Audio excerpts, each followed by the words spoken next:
Price the lord. ಇಂದಿನ ವಾಚನದ ಧ್ಯಾನಕ್ಕೆ ತಮಗೆಲ್ಲರಿಗೂ ಸ್ವಾಗತ. ದೈವ ತೀರ್ಪಿನ ದಿನ ದೇವರು ನಿರ್ಧರಿಸಿದ್ದಾರೆ.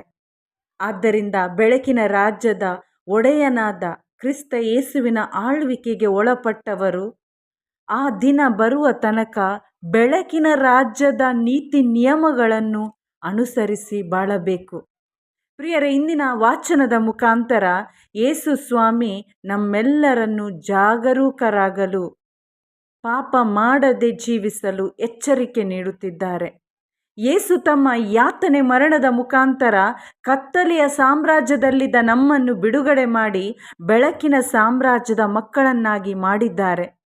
ಯೇಸು ಕ್ರಿಸ್ತರಲ್ಲಿ ವಿಶ್ವಾಸವಿಟ್ಟು ಪವಿತ್ರಾತ್ಮರನ್ನು ಪಡೆದ ಅಥವಾ ಹೊಸದಾಗಿ ಹುಟ್ಟಿದ ಎಲ್ಲರೂ ಬೆಳಕಿನ ಸಾಮ್ರಾಜ್ಯಕ್ಕೆ ಸೇರಿದವರಾಗಿದ್ದೇವೆ. ಆದರೆ ಪ್ರಿಯರೇ, ಬೆಳಕಿನ ಸಾಮ್ರಾಜ್ಯದ ಯಜಮಾನನಾದ ಯೇಸು ಮತ್ತೆ ಬರುವ ತನಕ ಈ ಜೀವಿತದ ಪ್ರಯಾಣದಲ್ಲಿ ಇರುವ ನಾವೆಲ್ಲರೂ ಯೇಸುವಿನ ನಿಯಮಕ್ಕೆ ಒಳಗಾಗಬೇಕು. ಯೇಸು ನಮಗೆ ಉಪ್ಪಾಗಿ ಬೆಳಕಾಗಿ ಜೀವಿಸಲು ನಾವೆಲ್ಲರೂ ಯೇಸುವಿನ ಮುಖಾಂತರ ಕರೆ ಹೊಂದಿದ್ದೇವೆ. ದೇವ ಜನರೆನಿಸಿಕೊಂಡ ನಮ್ಮಲ್ಲಿ, ಬೆಳಕಿನ ಮಕ್ಕಳೆನಿಸಿಕೊಂಡ ನಮ್ಮಲ್ಲಿ ಕತ್ತಲೆಯ ಸಾಮ್ರಾಜ್ಯ ಅಂದರೆ ಪಾಪ ಕೃತ್ಯಗಳ ಅಥವಾ ನಮ್ಮ ಮನಸ್ಸು, ನಮ್ಮ ಶರೀರವನ್ನು ಈ ಪಾಪ ಕೃತ್ಯಗಳಿಗೆ ನಾವು ಬಿಟ್ಟು ಕೊಡೋದಾದರೆ, ಇತರರಿಗೂ ಪಾಪ ಕೃತ್ಯಗಳಿಗೆ ಪ್ರಚೋದಿಸುವವರು ನಾವಾದರೆ ನಾವು ಖಂಡಿತ ಯೇಸು ದಾರಿಯಲ್ಲಿ, ಬೆಳಕಿನ ದಾರಿಯಲ್ಲಿ ನಡೆಯುತ್ತಿಲ್ಲ. ದೇವರ ಕೃಪೆ ನಮಗೆ ಲಭಿಸಿದೆ.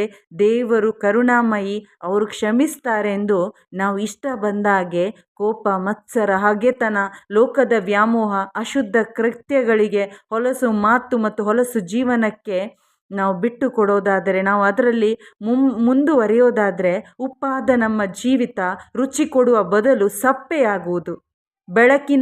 ಬೆಳಕಾಗಿ ನಮ್ಮನ್ನು ಯೇಸು ಬೆಳಕಾಗಿ ಮಾರ್ಪಡಿಸಿದ್ದಾರೆ. ನಮ್ಮಿಂದ ಬೆಳಕು ಹೊರಬರುವ ಬದಲು ಕತ್ತಲೆಯ ರಾಜ್ಯಕ್ಕೆ ನಮ್ಮಿಂದ ಒಳಿತಾಗುವುದು.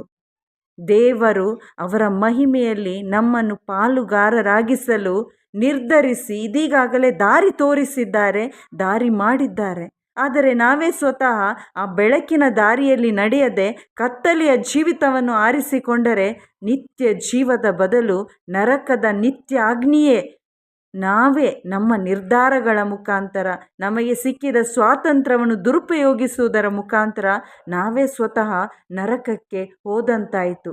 ಯೇಸು ನಮ್ಮನ್ನು ನರಕಕ್ಕೆ ದಬ್ಬಲ್ಲ, ಬದಲಾಗಿ ನಮ್ಮ ನಿರ್ಧಾರಗಳಾಗಿವೆ. ಯೇಸು ಕರುಣಾಮಯಿ, ಪ್ರೀತಿ ಸ್ವರೂಪರು ಖಂಡಿತ ಹೌದು, ಆದರೆ ಅವರು ನ್ಯಾಯ ನೀತಿಯ ಅರಸರೂ ಹೌದು. ಯೇಸು ಮರಳಿ ಬರ್ತಾರೆ.